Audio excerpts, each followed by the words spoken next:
이제 오늘의 말씀을 위하여 다 같이 자리에서 일어나셔서 나눌 말씀을 함께 봉독하겠습니다. 오늘의 말씀은 신명기 29장 29절 말씀, 구약성경 309페이지에 기록되어 있습니다. 신명기 29장 29절 말씀, 저와 함께 한 목소리로 합독합니다.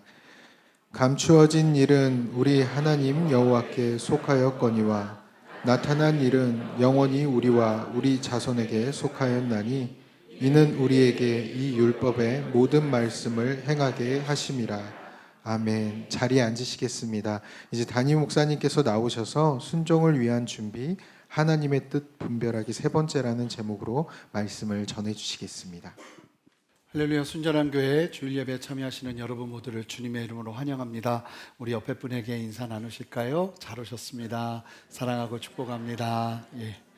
잘 오셨습니다. 우리 함께 기도하고 말씀 전하겠습니다. 하나님, 오늘 특별히 하나님의 뜻을 어떻게 분별해야 될지 말씀을 듣고 또 나누는 시간 가운데 성령께서 함께 하셔서 주님께서 말씀하여 주시고 주님께서 오해들은 걷어가시고 또 오해되지 않고 온전하게 하나님의 뜻을 분별하며 마땅히 살아야 될 성도의 삶을 살아내는 우리 모두가 될 수 있도록 성령이여 역사하여 주시옵소서. 그렇게 우리를 깨우시는 주님 찬양하고 감사드리며 예수 그리스도 이름으로 기도합니다. 아멘. 어느덧 순종 시리즈 16번째 말씀을 나누게 되었습니다.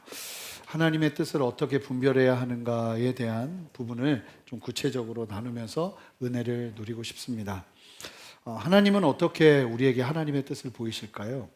얼마 전에 소천하신 이어령 전 문화부 장관께서 그분이 원래 무신론자였죠. 그런데 따님이 예수님을 믿고 그리고 아버님을 위해서 계속 기도하면서 이분이 예수님을 구주로 영접하게 되면서 하나님 안에 귀하게 마지막 인생 가운데 쓰임 받다가 하나님의 부르심을 받으셨는데 이분이 생전에 이런 이야기를 참 많이 하셨습니다. 내가 하나님의 음성만 들으면 모든 것을 던질 수 있다. 이렇게 이야기를 참 많이 했어요. 그러니까 하나님 음성만 분명하면 나는 모든 걸 던질 수 있다. 그런데 중요한 게 그 중요한 하나님의 뜻을 잘 모르겠다는 게 문제죠. 현실적으로 보면 우리가 그 중요한 하나님의 뜻을 잘 보지 못한다는 게 문제입니다. 오늘 본문은 신명기 29장 말씀인데요. 이 말씀의 배경을 잠깐 보면 이스라엘 백성들이 광야에서 40년을 지냈습니다. 그리고 살아남은 사람들 대부분은 1세대가 아니라 2세대들이에요.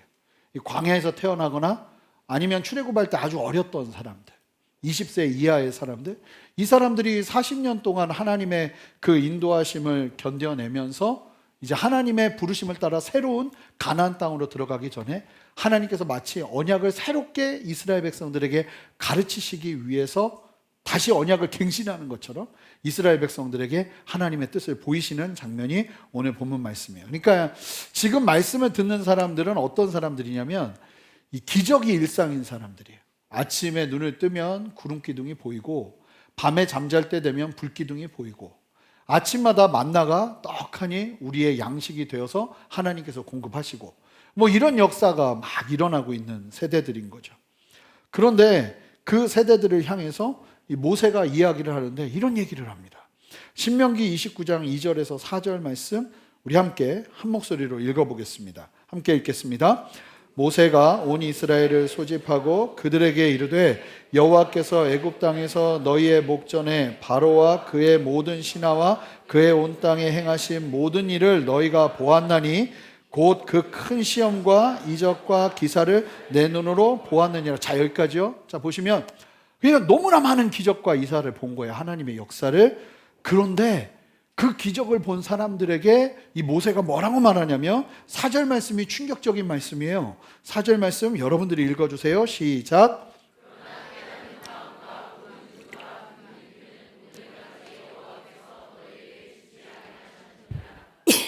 이게 굉장히 충격적인 거죠. 눈으로 매일같이 하나님의 기적을 보는데 하나님의 뜻을 한 자락도 해석할 수 없어요. 스스로 깨달을 수 있는 게 아니라는 겁니다. 이 보는데도. 그래서 예수님의 기적을 본 사람들이 예수님을 죽인 거예요. 왜냐하면 깨닫질 못했기 때문이에요. 근데 이 깨달음, 하나님의 뜻, 하나님의 마음, 하나님의 그 계획 이런 것들을 볼 수 있는 눈은 스스로 갖는 게 아니에요. 이 말씀 보니까 4절 말씀 보면 하나님께서 주지 않으면 절대로 불가능한 거라는 거예요. 내가 스스로 깨닫는 거 아닙니다. 내가 스스로 보는 것 아닙니다. 내가 스스로 들을 수 있는 게 아니라는 겁니다. 지금 여기서 여러분들이 주님의 말씀을 함께 듣고 있지만 이 듣는 가운데서도 진짜 들으려면 누가 허락해 주셔야 되냐면 하나님이 허락해 주셔야 된다는 거예요. 성령께서 함께 하셔야 돼요. 이게 얼마나 무서운 사실입니까? 하나님의 기적을 날마다 경험하지만 하나님의 뜻은 한 자락도 깨닫지 못할 수 있다는 사실이요. 이것이 우리의 얘기가 되지 말아야 하는 거예요. 내가 하려면 절대로 안 되는 것이 하나님의 뜻을 깨닫는 겁니다. 100% 이건 하나님의 역사입니다. 할렐루야. 하나님께서 주시는 거예요. 하나님께서 허락하셔야만 가능한 거예요. 하나님의 뜻을 볼 수 있도록 하나님께 도움을 요청해야 됩니다. 그러니까 이제 질문이 일어날 수 있죠. 그럼 굳이 내가 하나님의 뜻을 알아야 됩니까? 지금까지도 어떻게 보면 나는 잘 산 것 같은데 하나님의 뜻을 꼭 알아야 됩니까? 여러분, 하나님의 뜻을 알아야 됩니까? 그것을 위해서 기도해야 됩니까? 기도해야 됩니다. 왠지 아십니까? 말씀이 우리에게 그렇게 말하기 때문입니다. 우리 잠언 20장 24절. 사람의 걸음은 여호와로 말미암나니 모든 사람의 걸음은 하나님께로부터 시작되는 겁니다. 내가 걷는 것 아니에요. 사람이 어찌 자기의 길을 알 수 있으랴. 절대로 스스로 모른다는 거죠. 예레미야 10장 23절 함께 읽어볼까요? 여호와여, 내가 알거니와 사람의 길이 자신에게 있지 아니하니 걸음을 지도함이 걷는 자에게 있지 아니하나이다. 내 삶의 걸음을 나 스스로가 걷는 게 아니라는 거예요. 하나님의 뜻을 알고 이 걸음을 걷게 하시는 하나님을 알고 하나님의 뜻 가운데 걸어야 한다는 거예요. 그러니까 하나님의 길이 하나님의 뜻을 아는 것이 우리의 삶에는 필수예요. 이 선택사항이 아니라는 겁니다. 그렇다면 우리가 어떻게 하나님의 뜻을 알 수 있을까요? 오늘 말씀에서 그 자세한 방법들을 함께 나누고자 하는데, 여러분, 하나님의 뜻 어떻게 알 수 있습니까? 이거 하나님의 뜻입니다 할 수 있는 가장 구체적이면서 근본적인 첫 번째, 바로 이 말씀, 성경을 통해 하나님의 뜻을 우리는 알 수 있습니다. 자, 29절 오늘 본문 말씀을 한 목소리로 읽어보겠습니다. 함께 읽겠습니다. 시작. 감추어진 일은 우리 하나님 여호와께 속하였거니와 나타난 일은 영원히 우리와 우리 자손에게 속하였나니 이는 우리에게 이 율법의 모든 말씀을 행하게 하려 하심이니이다. 여러분 보세요. 하나님께서 감추신 것은 감추시고 드러낼 건 다 성경으로 드러내셨다는 거예요. 그리고 드러내셨으면 이거는 이제 누구의 것이냐면 하나님의 것이 아니라 누구의 책임이냐면 바로 우리 모두의 책임이에요. 그러니까 말씀이 주어진 이상 이 말씀을 제대로 알지 못한 우리가 문제지, 하나님은 드러내야 될 것은 다 이 말씀 속에 드러내셨다는 거예요. 그렇게 드러내신 이유는 뭐냐면 하나님의 뜻을 알고 행하라고요. 제가 되게 안타까운 상황이 뭐냐면 하나님의 뜻을 알기 원한다고 해요. 막 기도해요. 상황 속에서 진짜 이 하나님의 뜻이 필요해요. 어떤 하나님의 뜻인지를 알고 기도하는 게 필요해요. 그런데 그런 상황인데 정작 하나님의 말씀을 읽는 것과 하나님의 말씀을 듣는 것에 대해서 소홀히 한다면 여러분, 이거 굉장히 위험한 거예요. 정말 알고 싶으면 뭐부터 찾아야 돼요?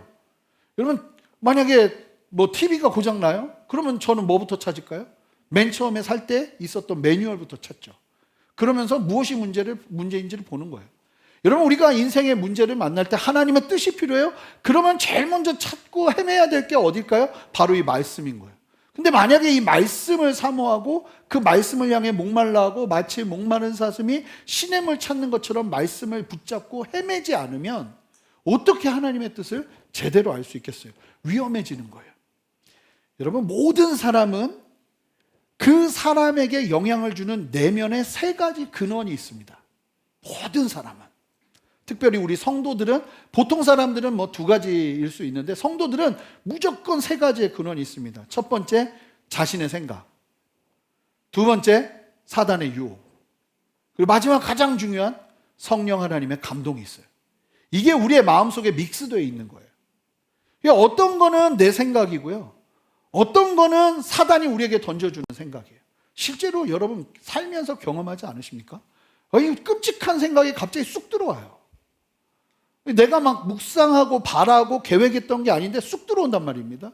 그때 그걸 정리를 해야 돼요. 때로는 하나님이 우리의 인생 가운데 성령을 통해서 주시는 성령의 감동이 있어요. 근데 우리가 이게 성령의 감동인지 아니면 내 생각인지 헷갈려 버린다는 겁니다. 자, 이럴 때 우리의 마음속에 믹스되어 있는 그 다양한 메시지들 안에 하나님의 뜻을 발견하게 하는 가장 중요한 기준이 뭘까요?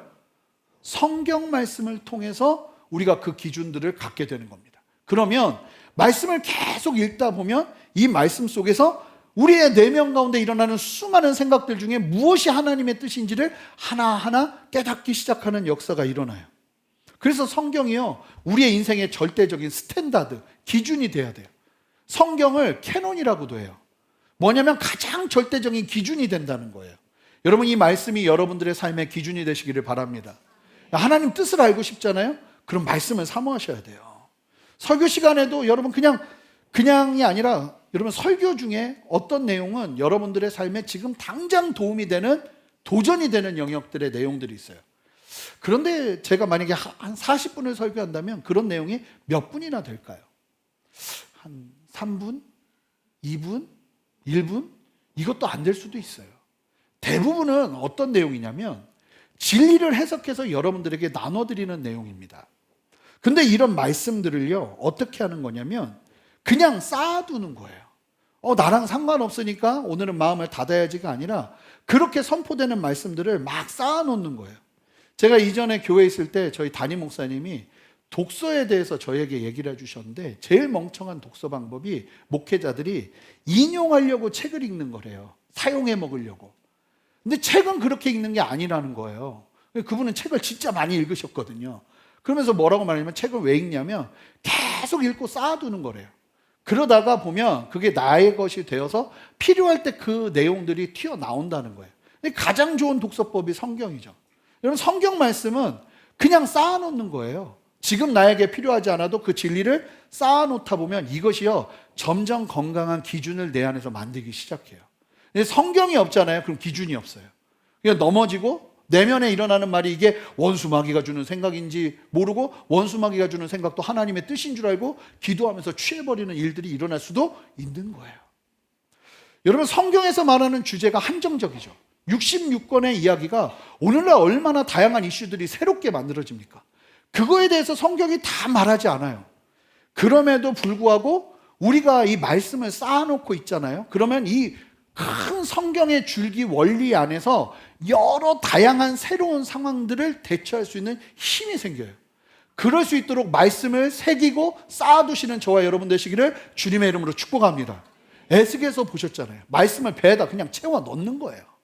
이해가 안 돼도 그냥 읽고 새겨 넣는 거예요. 그러다 보면 너무 신기한 게요, 딱 필요할 때 그때 쌓아놨던 말씀 중에 어느 말씀 하나가 툭 튀어나와서 나를 끌어요. 그런 일들이 진짜로 있어요. 하나님은 절대로 성경의 테두리를 넘어서 일하지 않으세요. 예를 들어 볼게요. 성경에서 발견되는 원리 중에 하나가 뭐냐면 성경은 결과도 중요하지만 과정도 굉장히 중요하다고 강조하고 있다는 거예요. 그 과정에 하나님의 경외함이 없이 결과만 좋으면 문제가 일어나는 일들이 성경에서 계속 발견돼요. 그럼 여기서 우리가 알 수 있죠. 우리의 인생에 있어서 과정도 참 중요하구나. 이 과정 속에서 하나님을 경외하는 것이 필요하구나. 신천지라는 이단이 있어요. 근데 이 이단은 어떻게 사역을 하냐면 주로 다른 일도 하겠지만 일반 교회로 들어가서 신분을 속입니다. 나 신천지라는 사실을 속여요. 그리고는 교회에 들어와서 얼마 정도는 가만히 있다가 열심히 일하면서 교회 일꾼이 돼서 교회의 거짓 루머를 퍼뜨립니다. 그래서 교회를 막 혼란스럽게 해요. 그러면서 갈등하고 그 거짓말에 속아 넘어가는 사람들을 데리고 신천지로 데리고 가요. 이걸 뭐라고 말하냐면 이 사람들은 산홍기기라고 해요. 결국은 이 사람을 구원하는 거니까 과정은 괜찮다는 거예요. 여러분, 이게 맞습니까? 옳지 않죠. 하나님은 그렇게 일하시는 분이 아니거든요. 이런 식으로 하나님의 말씀을 정확하게 알면 우리의 삶 속에서 일어나는 다양한 일들 속에서 하나님의 뜻을 분별할 수 있는 힘이 생겨요. 참고로 조이도순 여사는 하나님이 절대로 다음과 같은 일에 동조하지 않는다고 어떤 원칙, 성경의 원칙 안에서 이와 같이 이야기해요. 자, 첫 번째 보면 전 여기에 동의해요. 거룩하지 않은 방법이나 다른 사람에게 해를 끼치는 일이 하나님의 뜻일 수 없다는 거예요. 하나님의 뜻이라고 하면서 움직이는데 보면 거룩하지 않고 아니면 다른 사람에게 해를 끼쳐요. 그럴 수 없다는 거예요. 그러니까 우리가 덕을 세워야 되는 이유가 여기 있는 거예요. 두 번째, 사랑 없이 하는 일은 하나님의 일일 수 없다는 거예요. 세 번째, 삶의 동반자나 가족들의 사랑을 감소시키는 일이라면 심각하게 생각해 봐야 된다는 거예요. 이게 정말 하나님의 뜻인가? 만약에 그리스도의 증인된 삶을 방해한다면 그게 하나님의 뜻이 아닐 가능성이 크다는 거죠. 잃어버린 영혼에 대한 부담을 감소시키는 일이면 하나님의 뜻이 아닐 가능성이 크다는 거예요. 실제로 주의 부르심을 받고 신학교로 들어가요. 공부를 합니다. 그러면 어떻게 돼야 정상입니까? 이 구령의 열정이 일어나고 하나님을 향한 목마름이 일어나고 막 당장이라도 뛰쳐나가서 세상 어디든 하나님 말씀하시는 곳에 나가고 싶은 마음이 일어나는 게 정상이겠죠. 근데 실제로 그런 분들이 꽤 계세요. 신학을 공부하면서 오히려 마음이 식어버리는 거예요. 오히려 마음이 차가워지고 옛적의 그 열정들을 잃어버렸습니다 이야기하면 돌아봐야죠. 그 길이 정말 맞는지. 하나님은 그렇게 일하시지 않거든요. 성령 하나님의 이름을 욕되게 하는 일, 그건 하나님의 뜻일 수 없다는 거예요. 그러니까 세상 사람들이 예수 그리스도의 복음이 아니라 하는 행동이 거룩하지 못해서 올바르지 못해서 세상 사람들이 오히려 하나님을 멀리하게 만드는 일을 하고 있다면 여러분 그 일에 우리는 동조할 수 없어요. 다른 사람들에게 하나님에 대한 왜곡된 견해를 갖도록 하는 일, 그게 하나님의 뜻일 수 없다는 거예요. 민감할 필요가 있어요, 여러분. 성경을 제대로 모르면 그런 일을 할 수 있는 거예요. 아무리 말이 그렇사 해도 여러분 성경 안에 있다 보면요, 이 말씀이 우리를 분별하게 합니다. 그래서 성경을 건강하게 읽고 성경 안에서 하나님의 뜻을 발견하시는 저와 여러분 되시기를 바라요. 하나님의 말씀을 사모하시기 바라요. 눈으로 읽으시고요, 설교 말씀을 통해서 들으시기 바라요. 하나님의 진리가 해석된 내용이 오늘 지금 당장 나에게 필요가 없어도 오늘 말씀 같은 것도 또 들으면서 새기시기 바라요. 그러다 보면 하나님의 뜻을 분별해야 될 때 이것이 여러분들에게 능력으로 드러나게 될 거예요. 당장 적용할 수 없어도요. 그리고 성경을 대함에 있어서 참으로 중요한 부분을 기억하는 게 필요합니다. 여러분 성경도요, 정말 중요한 건 잘 다뤄야 돼요. 이 유용하고 이용하기 좋은 것일수록요, 잘 다뤄야 돼요. 성경 말씀을요, 하나님의 뜻 안에서 시작해서 읽고 하나님의 뜻 안에서 해석하면서 이 말씀을 살아내는 것이 필요한데, 만약에 이 성경을 이 자체는 하나님의 말씀이니까 하나님의 말씀을 나의 소원을 이루기 위한 수단으로 만들면 이 다른 결과가 나와요. 혹시 새벽 말씀 지금 나누고 있는데 아주 재밌는 이야기가 담겨요. 이 요압이라는 사람이에요. 군대 장관 요압. 이 요압이요, 뭘 보냐면 다윗이 우리아의 아내 밧세바를 범하고 나서 아무렇지도 않게 그걸 덮죠. 그때 하나님의 선지자 나단이 나타나서 비유를 들면서 이 다윗을 깨웁니다. 당신이 얼마나 심각한 죄 가운데 있는지. 그러면서 이 다윗이 돌이키고 회개하는 일이 벌어져요. 그걸 요압이 자세히 본 거예요. 그리고 나서 이 압살롬 사건이 일어나거든요. 암논이라는 형을 압살롬이 자기 여동생 범했다고 죽여버려요, 2년 있다가. 그리고는 외갓집으로 도망쳐버립니다.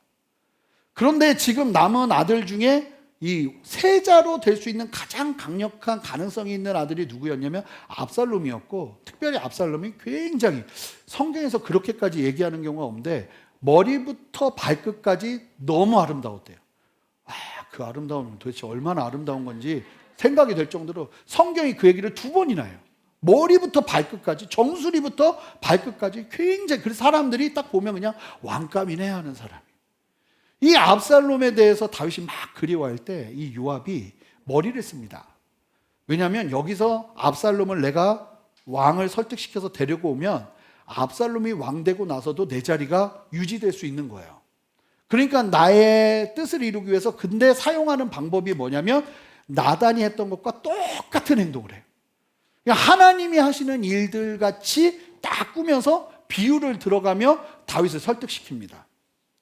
그런데 놀라운 사실은 뭐냐면 똑같이 하나님이 하시는 것과 하는 행동은 똑같은데 시작이 다르죠. 나단은 하나님이 시작하게 하셨어요. 그런데 요압은 자기가 시작해요. 그리고 하나님의 하시는 일을 이용하죠.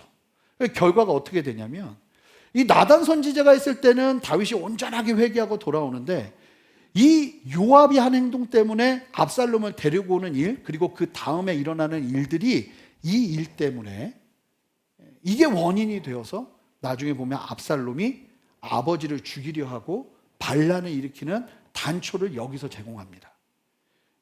다윗이 이 압살롬이 돌아왔을 때 쳐다보지 않은 이유 중에 가장 큰 이유가 사실은 요압 때문이에요. 지금 요압과 사람들이 얘 다음 왕으로 세우라고 하는 것 같거든요. 다윗이 거기에서 일부러 데리고 오라고 해놓고 요압에게 말하면서 얘 데리고 오지 마, 내 얼굴에 보이지 마 하면서 분명하게 선을 그어요. 그러니까 사실은 요압이 일을 일으켰는데 하나님의 그 하시는 일 똑같이 흉내를 냈는데 내 뜻에서부터 시작해서 일을 이루고 나니까 어떤 일이 벌어지냐면 굉장히 복잡해지는 거예요. 결과를 보면 요압이 원하는 대로 되는 것처럼 보이지만 너무나 많은 복잡한 일이 일어납니다. 여러분, 말씀도요, 하나님이 시작하셔야 돼요. 이 말씀 기억하시기 바래요. 빌립보서 1장 6절 한 목소리로 힘차게 읽습니다. 시작.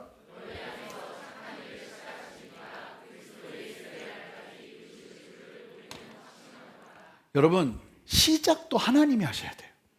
그러니까 말씀을 읽으면서도, 그래서 저는 성경 읽기법 중에 묵상을 많이 강조하는 이유가 여기 있어요.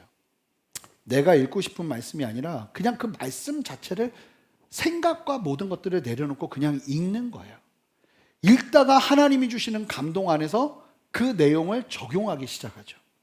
그러면 내가 말씀을 이용하려는 것보다 말씀이 나를 보게 하는 길로 갈 수 있는 가능성이 굉장히 커요. 잘 받아들이시기 바라요. 이 성경을 하나님의 감동을 따라 읽으셔야 됩니다.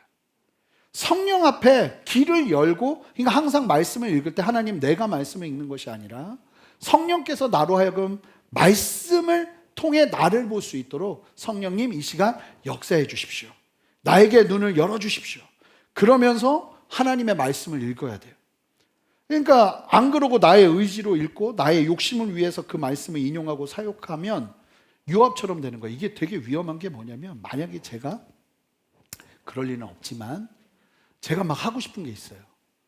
근데 이거를 하려면 성도님들을 설득시켜야 돼요.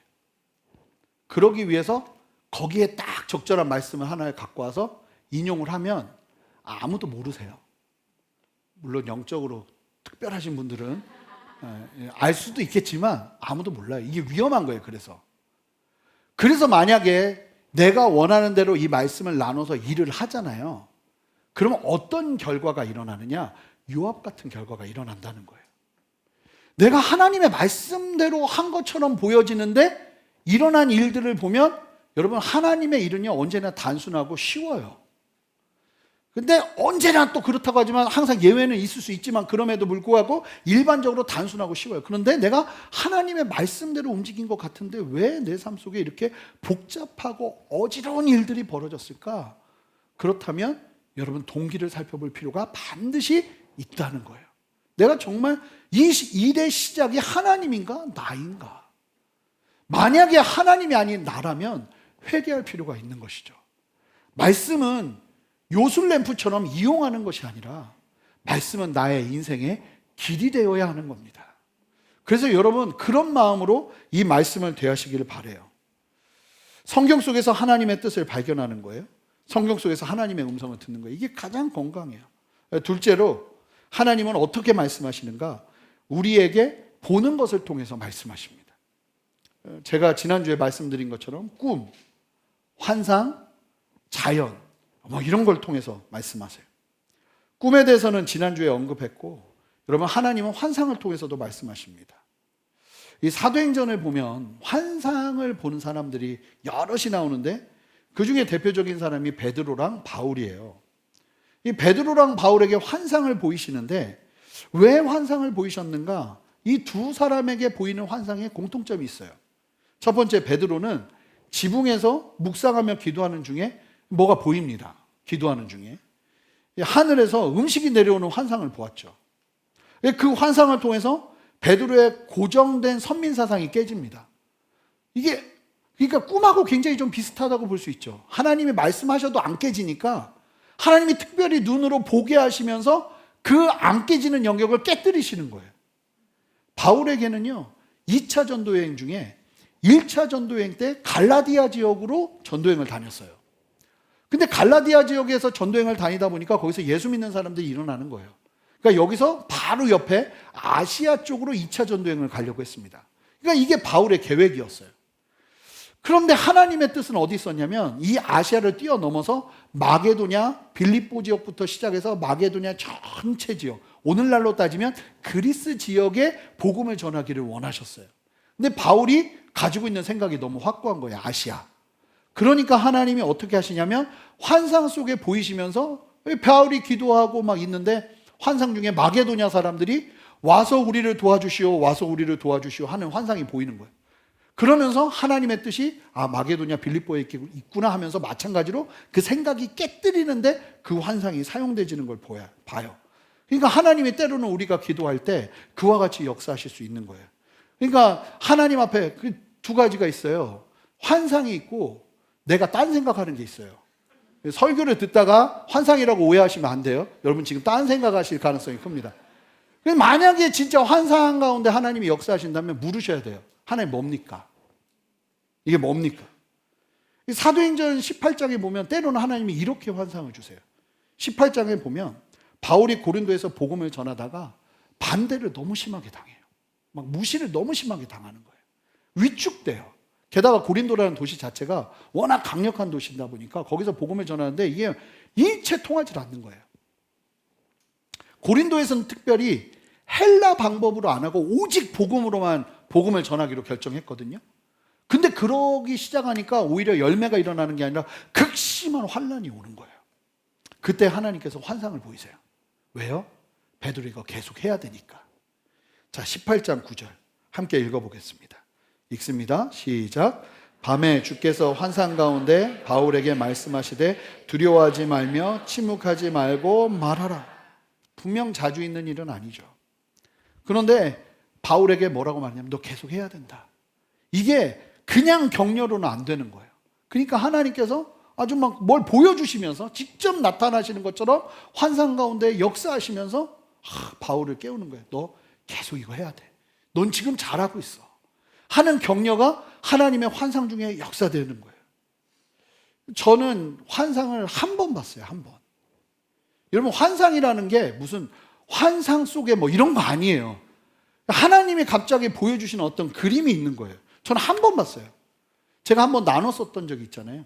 제가 21살 때 유스캠프에 청소년 집회에 갔는데 그 조원들을 섬기면서 담배 피러 가는 애들 잡으러 다니는 게 제 주 업무였어요. 왜 담배 피는 애들이 수련회를 오는지 그게 또 와서 그렇게 눈물 흘리고 또 담배 피러 가고 막 이래가지고 너무 힘들었거든요. 근데 애들 잡다가 너무 지쳐가지고 너무 힘들었는데 지쳐서 앉아있는데 예배 드리는데 갑자기 뭐가 보이더라는 거예요. 제가 예배 드리는데 제가 말씀드렸잖아요. 이 강호동이 행림할 때 입는 그런 그 겨울에 입는 그 한복 같은 거 입고 귀마개 하고 어떤 애가 한 중학생쯤 돼 보이는 애가 연탄을 들고 이게 대전 중앙시장에 중교다리를 지나가는 거예요. 제가 예배 드리는데 그게 보이니까 내가 왜 딴 생각 하나 하는데 계속 보이는 거예요. 근데 걔가 이 중교다리 이렇게 막 지나가는데 중학생 애들이 교복 입고 막 걸어오니까 중교다리 밑으로 숨어요. 그러더니 애들이 지나가고 나니까 눈물을 흘리면서 이 연탄을 들고 중교다리를 지나서 중앙시장으로 들어가는 애가 보이는 거예요. 근데 제가 물었어요. 하나님 뭐예요? 그랬더니 하나님이 네 아빠야 그러는 거예요. 그러면서 저는 저희 아버지에 대한 이해가, 저 아버지랑 사이가 정말 안 좋았거든요. 아버지가 이해가 되지 않았어요. 게다가 아버지가 제가 신학교 가는 것 때문에 너무 실망을 하시고 힘들어 하셔가지고 아버지가 너무 저랑 많이 싸웠어요. 말씀드렸잖아요. 전 싸우면 아버지를 이긴다고. 아버지가 2박 3일인가 집을 나가신 적이 있어요.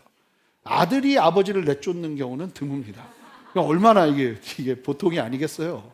그러니까 그런 저였는데 네 아빠야 하는 얘기 딱 듣자마자 제가 오열이 나오는 거예요. 우리 아버지가 다 이해가 되는 거예요. 사랑받아야 될 때 사랑받지 못하고 그냥 고생만 하면서 자란 아버지의 인생이 이해되면서 제가 한 이틀 동안 아버지 하면서 울었다고. 사람들이 하나님 아버지 만나는 줄 알고. 난 우리 아버지 생각하다가 온 건데. 그렇게 눈물이 나더라고. 우리 아빠가 불쌍해서. 그렇게. 근데 하나님이 만약에 그때 저에게 그걸 안 보여주셨으면 저 우리 아버지랑 계속 싸웠을 거예요. 그러고 났더니 아버지를 제가 집에 가서 안아드렸다니까요. 저희는 그 장면을 잊지 못해요. 아버지의 그 어색해하면서 당황하는 그 모습을.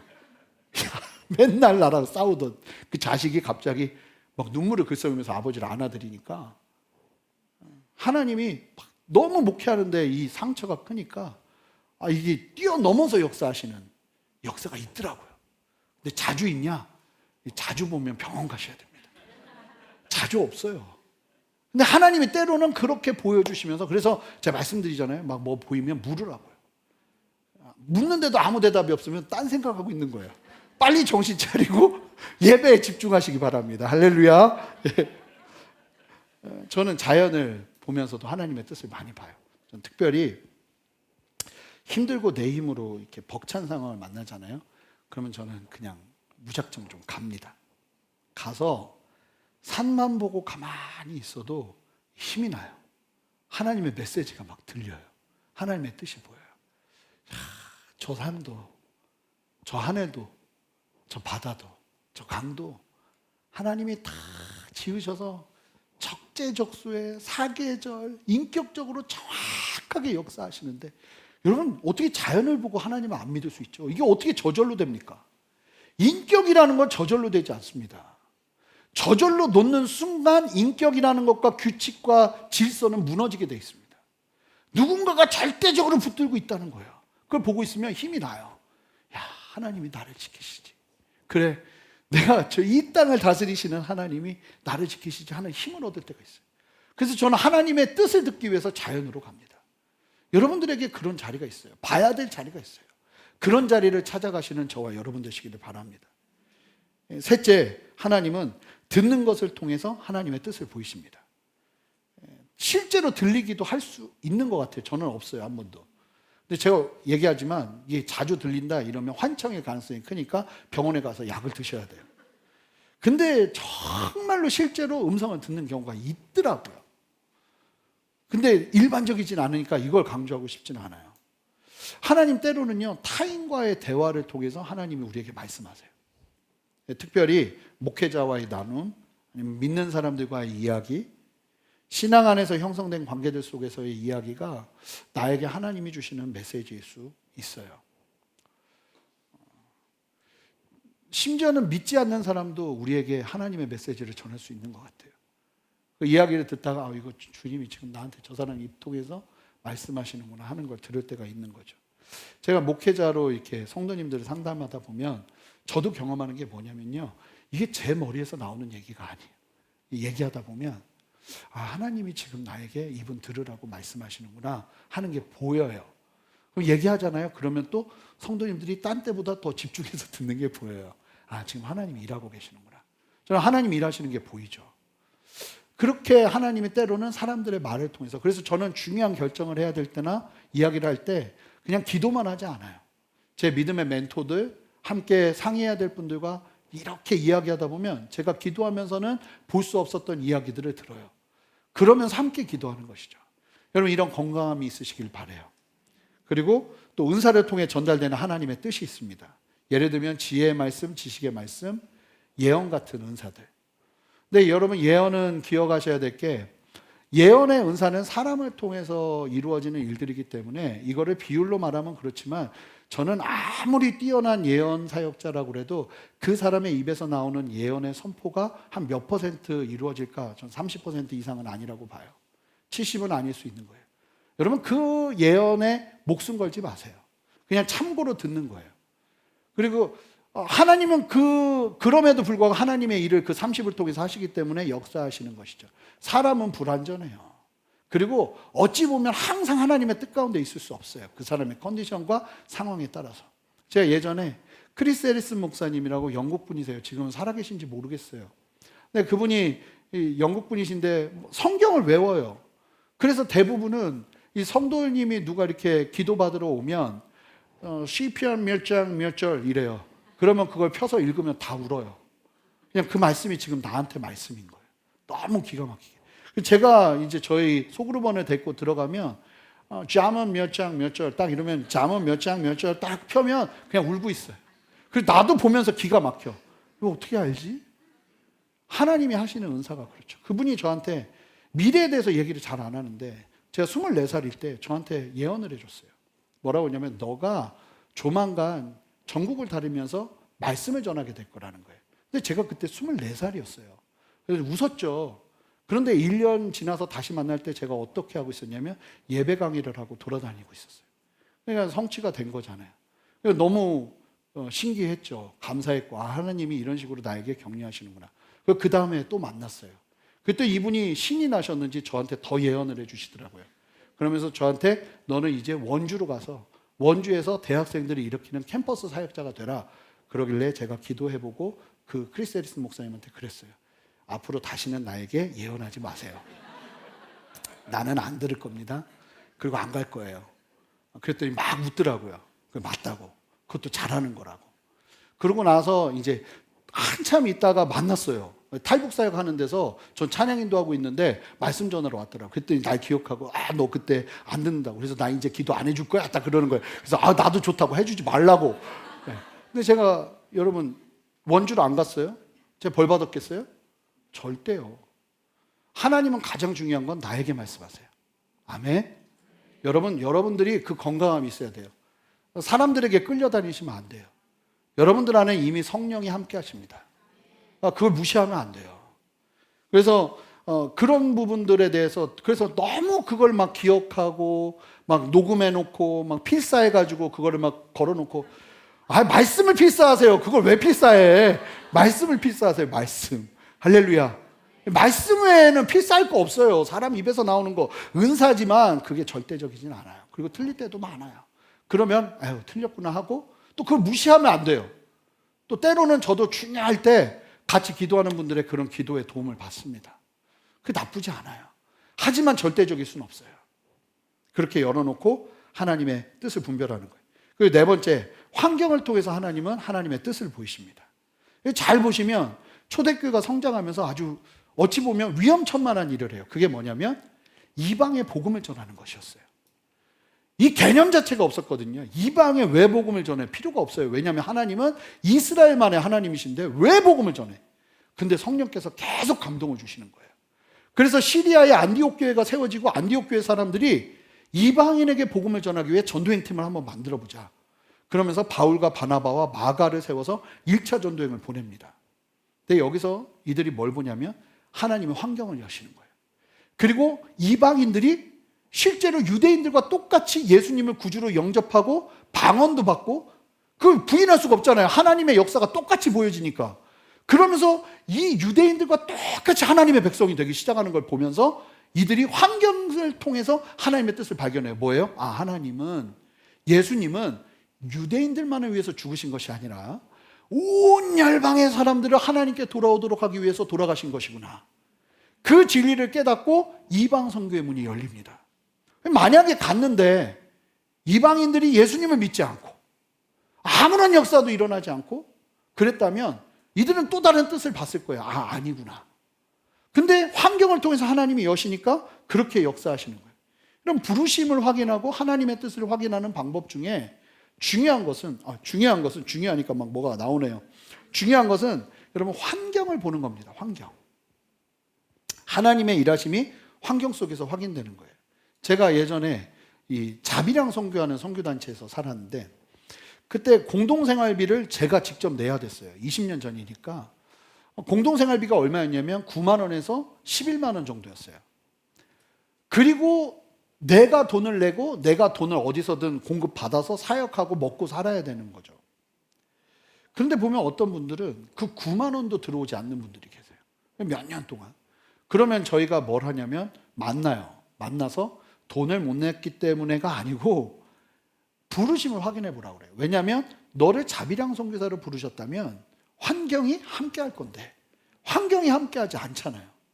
그러니까 때로는. 근데 여기서 굉장히, 그러니까 이게 참 쉽지는 않은데, 환경이 열리지 않아도 너무나 선명하게 하나님이 말씀하시고 도전하시는 것들이 있으면 버텨야 되는 영역도 있어요.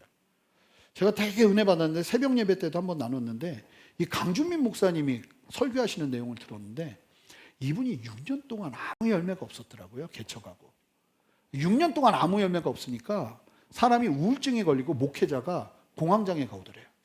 밖에 나가서 사람 만나고 싶지도 않더래요. 실패감에. 그럼에도 불구하고 하나님은 계속 이분에게 말씀하신 거예요. 결국은 뭐냐면 부흥했다 안 했다가 아니라 그 6년의 시간 딱 지나고 나니까 하나님이 이러시더래요. 때로는 하나님이 우리에게 신실함을 요구하시는 때가 있어요. 버텨야 돼요. 그럴 때는. 근데 부르심만 확인한다면, 근데 때로는 환경을 통해서, 그리고 하나님께서 환경을 통해서 역사하시는 또 다른 예는 뭐냐면, 하나님께 사인을 구할 때 그 사인대로 역사하시는 환경을 보면 우리가 하나님의 뜻을 확인할 수 있어요. 이게 성경적인 거예요. 성경에 보면 사사기 6장을 보시면 기드온이 양털 사인을 합니다. 하나님 앞에. 왜냐하면 이 기드온은 용사가 아니었거든요.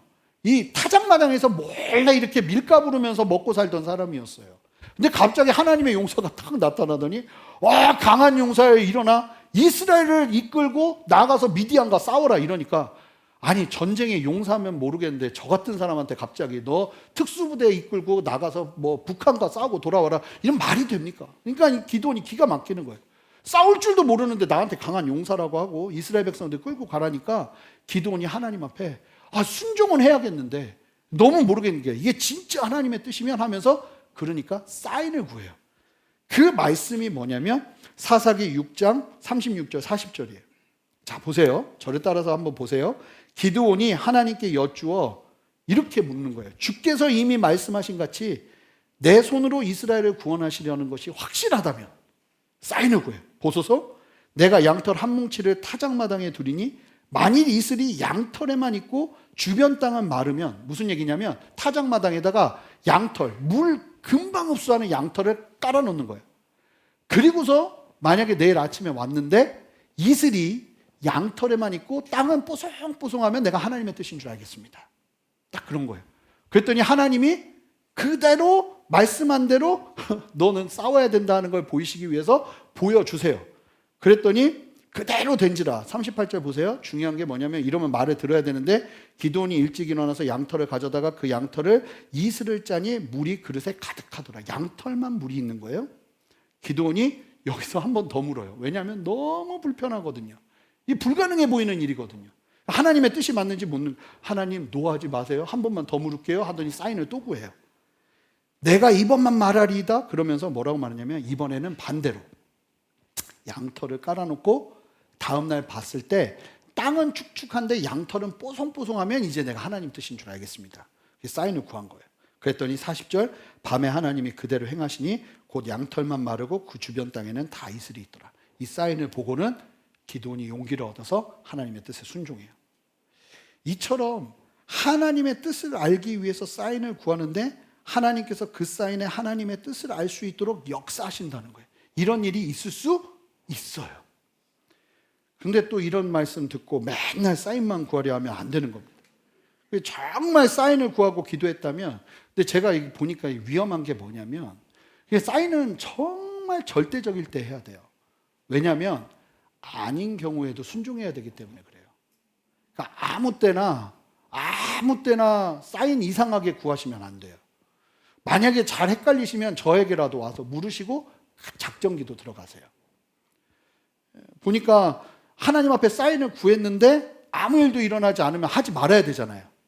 근데 너무 하고 싶은 거예요. 그러니까 사인을 구하고 아무 일도 일어나지 않았는데 또 계속 기도해. 이거는 이제 하나님 내 뜻 이루어줘요 하면서 씨름하는 결과를 가져오는 거죠. 저도 지금까지 딱 2번의 사인을 구한 적이 있어요. 딱 2번. 한 번은 이런 것도 모를 때 주의 종으로 부르심을 확인하기 위해서 사인을 구했는데, 하나님 내가 진짜 주의 종이 되는 게 맞아요?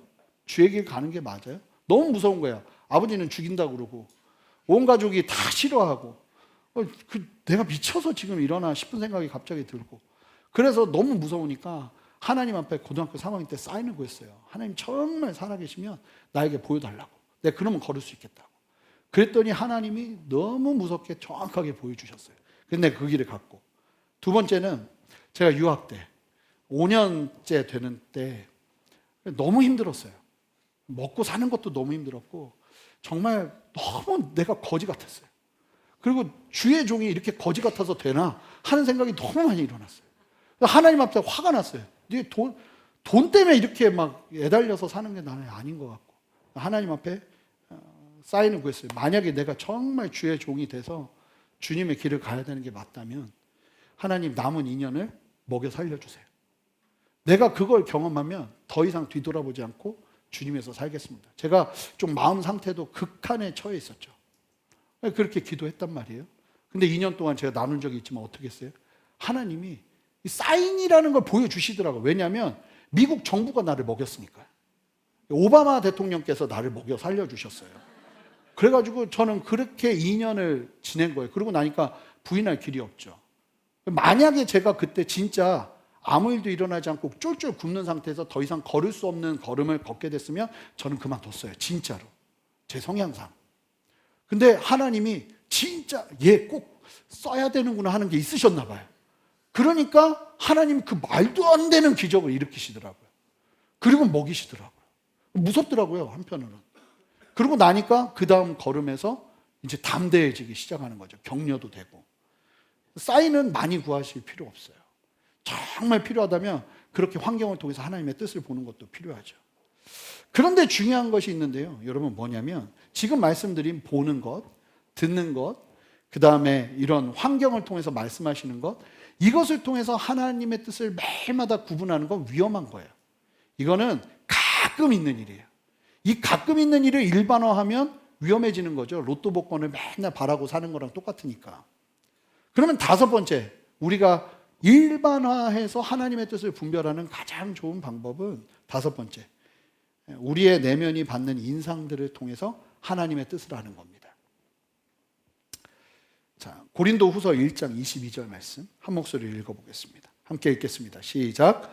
그가 또한 우리에게 인치시고 보증으로 우리 마음에 성령을 주셨느니. 여러분 이게 무슨 말씀이냐면 하나님이 우리를 구원하셨어요. 여러분 어떻게 그 구원을 확인하세요? 보증이 있다는 거예요. 그 보증이 뭐냐면 성령이 우리 안에 있는 거예요. 그러니까 이 성령이 우리 안에 있는다는 건 단순하게 희미하게 이게 있네 없네가 아니라 그냥 마치 야 헷갈리면 네 안에 성령을 봐 하는 것처럼 보증수표처럼 우리에게 던지면 안 되죠. 성령 하나님을 우리에게 그렇게 새겨주신 게 성령 하나님이세요. 여러분 예수 그리스도를 믿으십니까? 그러면 우리 모두에게 성령의 함께하심이 함께합니다.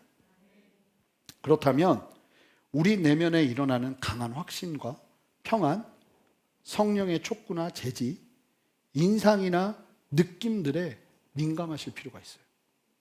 기도하면서 일어나는 마음들, 기도하면서 주시는 마음들, 그리고 하나님의 뜻처럼 보이는 환상을 보고 꿈을 보고 아니면 사인을 통해서 응답되는 역사를 보면서도 이 내 마음에 이 평안이 있는지 아버지의 이끄심이 있는지 그런 것들을 보면서 하나님 앞에서 민감하게 나아가는 게 필요해요. 제가 사실은 이번 주까지만 순종 시리즈 하고 사도행전 강의를 하려고 그랬어요. 이게 불과 한 일주일 전만 해도 그렇게 하려고 하고 있었죠. 근데 기도하는데 그리고 말씀을 준비하는데 갑자기 떡하니 어떤 생각이 드냐면 절제에 대해서 성도들과 나눠야 된다는 생각이 너무 많이 드는 거예요. 절제? 왜?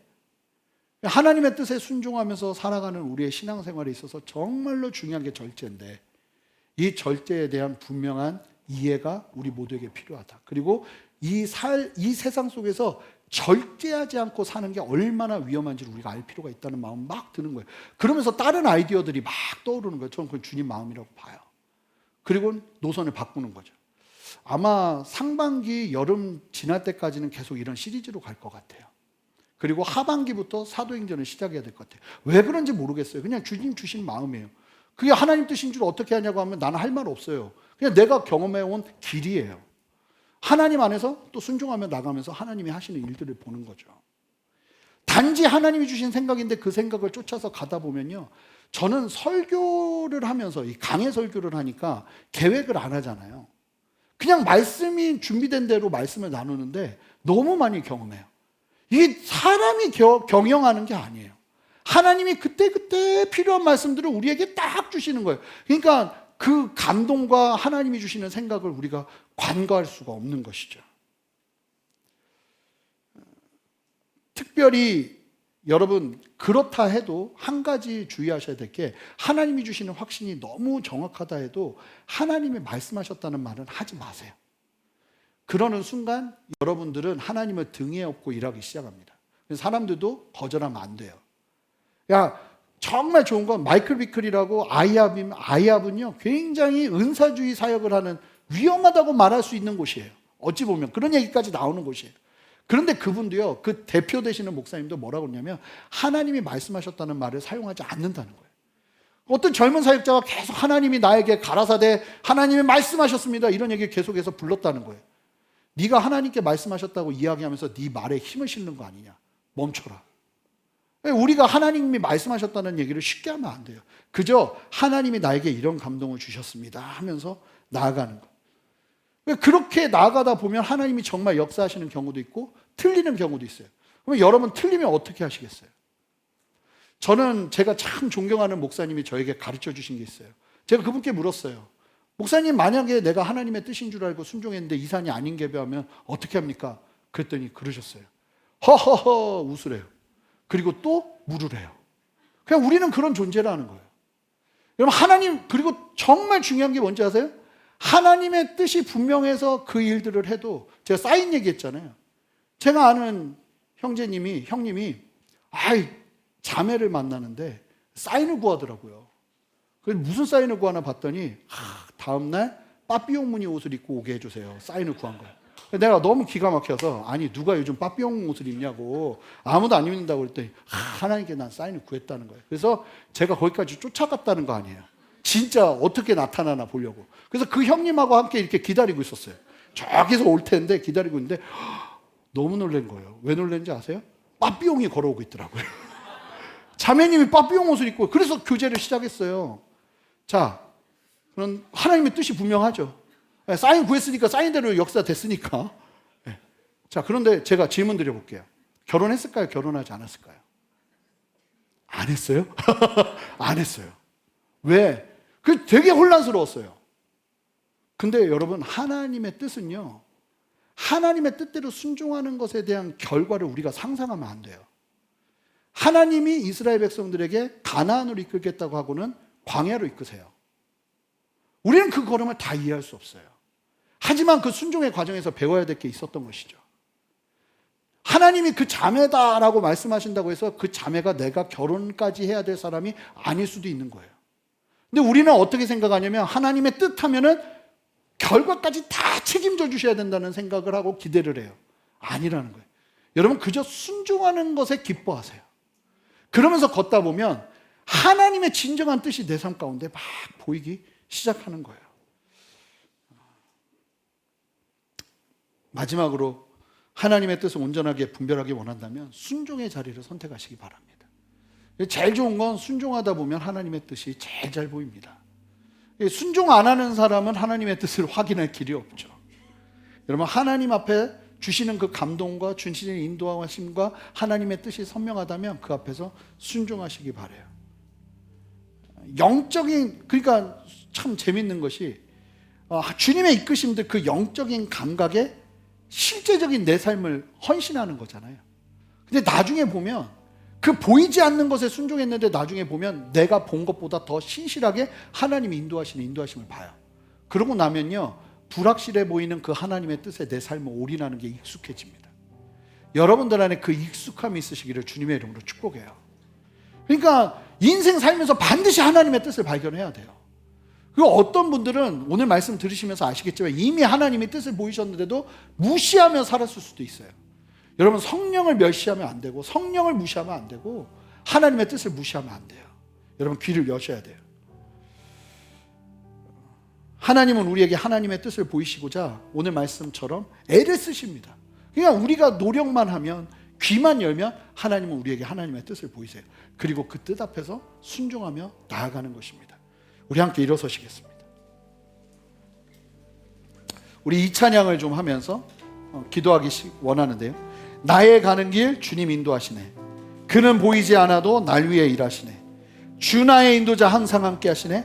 사랑과 힘 베푸시며 인도하시네. 이 인도하심을 온전히 사모하면서 여러분 지금 여기 계신 분들 중에 다 눈을 감고요, 여러분들 중에 한 번도 하나님의 인도하심이라는 걸 경험해 본 적이 없고 그저 나의 의지로 나의 생각으로 인생을 살아왔던 분들이 계신다면, 하나님 오늘 이 찬양을 함께 하면서 우리가 함께 고백하길 원해. 하나님, 나의 가는 길은 주님의 뜻 안에 있기를 원합니다. 인도하여 주시옵소서. 그 고백으로 주님 앞에 함께 나가겠습니다. 함께 고백합니다. 나의 가는 길, 나의 가는 길 주님 인도하시네. 그는 보이지 않아도 날 위해 일하시네. 주 나의 인도자 항상 함께 하시네. 사랑과 힘 베푸시며 인도하시네. 인도하시네. 다시 한번 선포합니다. 나의 가는 길, 나의 가는 길 주님 인도하시네.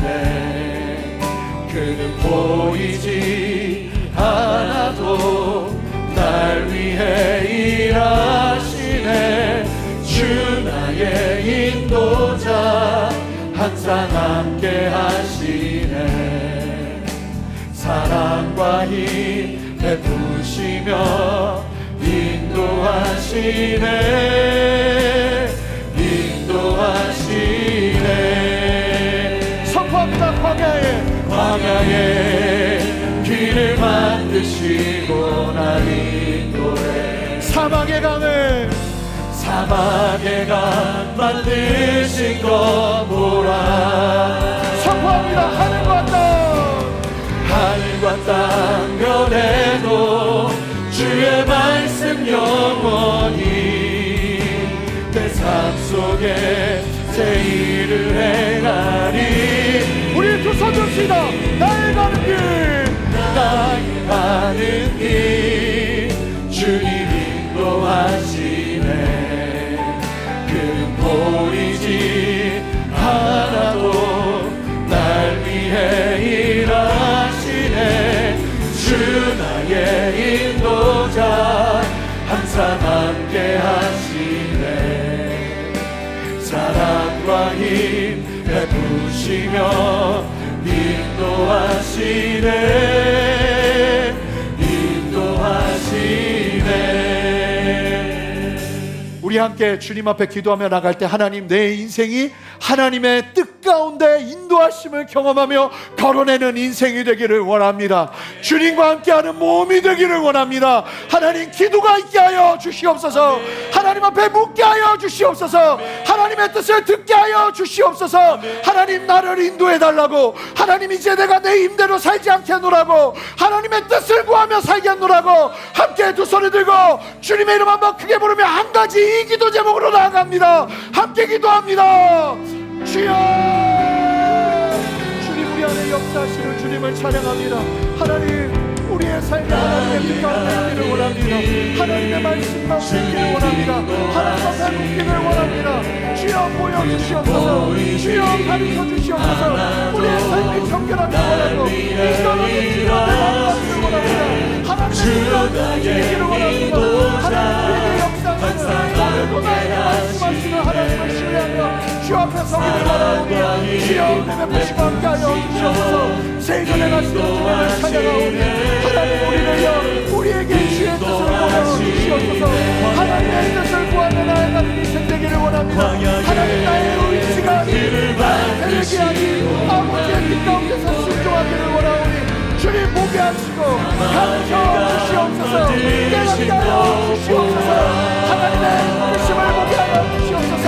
하나님을 신뢰하며 나아가게 하여 주시옵소서. 할렐루야. 주님의 역사하시는 주님을 찬양합니다. 아멘. 주님 우리를 깨워주시옵소서. 할렐루야. 우리 선포합시다. 나의 가는 길, 나의 가는 길 주님 인도하시네. 그는 보이지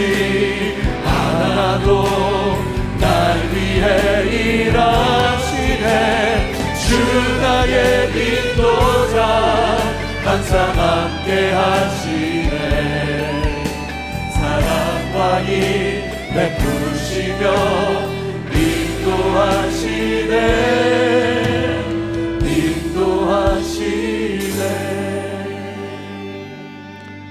마치 작정이라도 하신 것처럼 이렇게 다양한 방법으로 우리가 깨달을 수 있도록 구름 기둥과 불 기둥을 보이심에도 불구하고 하나님, 우리가 어쩌면 관심이 없는 것은 아닌지, 하나님의 그 뜻을 알려고 하지 아니하고 먼저 모든 것들을 계획하며 나아가는 우리의 걸음은 아닌지, 하나님, 우리 안에 이 근본적인 영역들 속에서 하나님의 뜻을 분별하고 경험하고 순종하는 가운데 누리며 실패를 두려워하지 않고 걷는 그 걸음 속에서 하나님의 뜻이 익숙해지는 역사가 일어나기를 원하오니 주여 함께하여 주시옵소서. 말씀을 사모하게 하시고 그 말씀 속에서 이해하게 하시고 그 말씀 속에서 깨달으며 하나님의 뜻을 분별하는 우리 모두가 될 수 있도록 역사하여 주시옵소서. 하나님, 그렇게 우리에게 하나님의 뜻을 보이시고 가르쳐 주시는 주님을 찬양합니다. 특별히 인생 속에서 한 번도 하나님의 뜻을 구하며 살아보지 못했던 그 영역들을 이제 주님께 올려드리며 우리의 걸음이 아니라 하나님의 걸음인 줄 믿사오니 하나님, 그런 심령들마다 역사하여 주셔서 도전할 수 있는 힘과 순종할 수 있는 용기를 부어 주시옵소서. 그렇게 새 일을 행하시는 주님 찬양하고 감사드리며 예수 그리스도 이름으로 기도합니다. 아멘. 우리를 인도하시는 주님께 우리 박수로 영광 돌려드립시다. 할렐루야. 우리 함께 봉헌으로 주님 찬양하며 나갑니다. 믿음나요 그 위에 서리라. 하나님의 나라는 무너지지 않으리. 믿음나요 그 나라 세워나리라. 주님 곧 오실 때까지. 하나님, 오늘도 주님께 감사함으로 시간을 드리고 마음을 드리며 헌물을 드리며 주 앞에 예배하는 우리 성도님들의 삶을 주님 붙들어 주시고 하나님의 그 놀라운 세밀한 인도하심을 경험하며 주님의 역사하심과 길을 내심과 주님의 이끄심을 경험하며 나아가게 하여 주시옵소서. 재정의 영역에 이끄심이 있게 하시고 관계의 영역에 이끄심이 있게 하시고 아버지 하나님, 하나님의 붙드심 속에서 한 걸음 한 걸음 걸어내는 오늘도 나와 함께 하시는 하나님의 그 살아계시는 이끄심의 역사를 우리 모두가 누릴 수 있도록 역사하여 주시옵소서. 특별히 이 시간 주님 앞에 간절히 치유를 구하며 기도하는 심령들이 있습니다. 하나님, 병상에서 하나님의 그 도우심을 구하며 간구하고 있는 심령들이 있습니다. 하나님, 친히 찾아가 주셔서 하나님의 뜻을 이루는 데 있어서 그 육신의 연약함이 방해되지 아니하도록 하나님 치유의 역사로 함께하여 주시옵소서. 생명으로 역사하여 주시옵소서. 아버지 하나님의 능력으로 역사하여 주시옵소서. 하나님, 주님 앞에 간구하며 기도하며 이겨낼 수 있는 힘과 견뎌낼 수 있는 끈기와 용기와 아버지 하나님의 능력을 더해 주시기를 원하오니 주여 함께하여 주시옵소서. 그렇게 우리 안에 새 일을 행하시는 주님 찬양하고 감사드리며 예수 그리스도 이름으로 기도합니다. 아멘. 이제는 우리 주 예수 그리스도의 크신 은혜와 아버지 하나님의 무한하신 사랑과 성령의 내주하심과 교통하심과 신실한 역사하심이 오늘 말씀을 기억하며 주님의 진리 안에서 날마다 하나님의 뜻을 구하며 하나님의 뜻을 분별하며 하나님의 뜻 가운데 순종하며 나가기를 소망하는 함께 예배하는 모든 성도들의 머리 위에, 가정 위에, 직장 위에, 삶의 모든 터전 위에, 순전한 교회와 이 땅의 모든 교회들과 이 나라와 온 열방 위에 이제로부터 영원토록 함께 하시기를 간절히 축원하옵나이다. 아멘.